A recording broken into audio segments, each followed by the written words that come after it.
សួស្តីបងប្អូនទាំងអស់គ្នា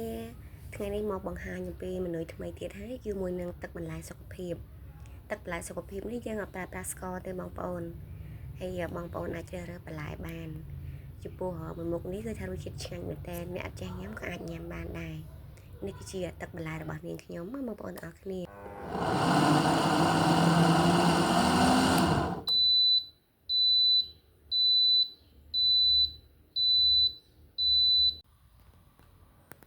ថ្ងៃនេះធ្វើទឹកបន្លែញ៉ាំមានខ្ទិះសស្ពៃតឿបងប្អូនហើយនេះគឺអានងខ្ចីហើយមានដលងបារាំងកន្លះមើមជាមួយនឹងល្ពៅបងប្អូនល្ពៅខ្មែរយើងណាហើយនេះខ្ញុំមានដាក់ពទ្រាក្រហម4គ្រាប់ដែរឆ្កឹះគ្រាប់ចាញ់បងប្អូនហើយនេះអំបិលបងប្អូនដាក់បន្តិចចឹងមកហើយជាមួយនឹងពោតលឿងបងប្អូនអរគ្នាចឹងយើងយកមកធ្វើទឹកបន្លែញ៉ាំណាហើយចំពោះបន្លែបងប្អូនដាក់តាមចំណូលចិត្តចង់បានជាប្រភេទបន្លែអីចូលចិត្តប្រភេទបន្លែអីដាក់បន្លែហ្នឹងទៅ